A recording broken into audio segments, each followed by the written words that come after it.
When the Appalachian School of Law was established in Grundy, it was designed to bring justice to the mountains of Appalachia, and that's exactly what they're doing. David Western's the dean of the school, talking with us today about some of the successes they're finding there in Grundy and how they're having an impact on the judicial community around our area. Thanks so much for coming and talking with us. Thank you. I appreciate being here. And you were talking that is the mission of what the School of Law was designed for, was to bring justice here into the coal fields, and that's exactly what you guys are doing.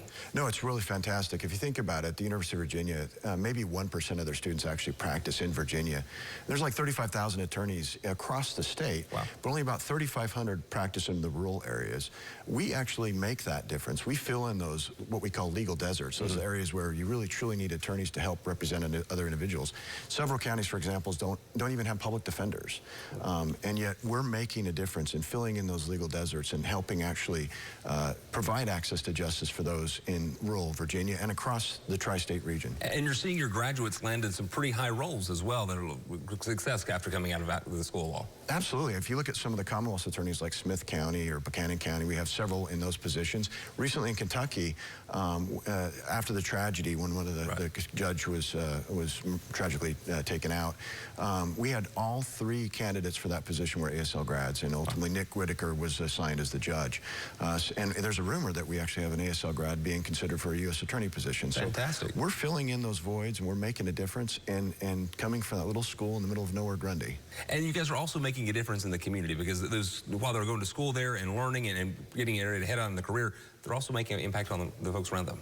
They are. In fact, all of our students are required to do community service. And it's a huge deal because, like, in spring semester alone, we provided 4,200 hours of community service.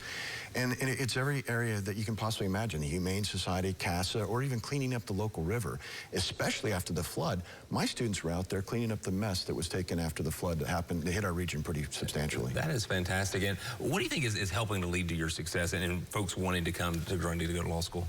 Well, you know, our school is mostly made up of first-generation students, whether they be undergrad or grad students. It's giving them an opportunity where other people might not.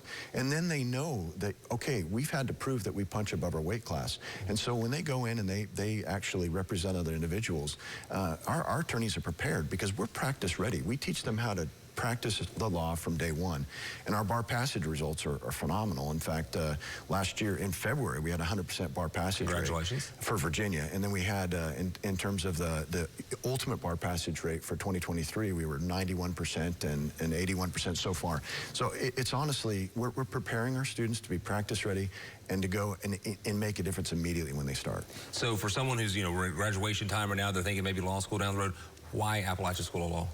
Well, you're going to make a difference. You can go anywhere you want. You can actually, feel good about, wherever school you choose. But I'll give you some examples. Our students recently competed in the International Space Law Moot Court Competition, and they went to the finals, beating schools like Harvard, University of Mississippi, Georgetown. They lost ultimately to New York University, but they held their own. We held our own in the moot court competitions for the family law competition. We held our moot court competitions for environmental law and negotiations. This is a small school where we're going to take individual care of you and make sure that you're set up for success no matter what area of the law you practice. Dean, thanks so much for coming and talking with us. Congratulations on what you're doing and fulfilling that mission there in Appalachia. We're back with more of News 5 at noon coming up here in just a moment. Stay with us.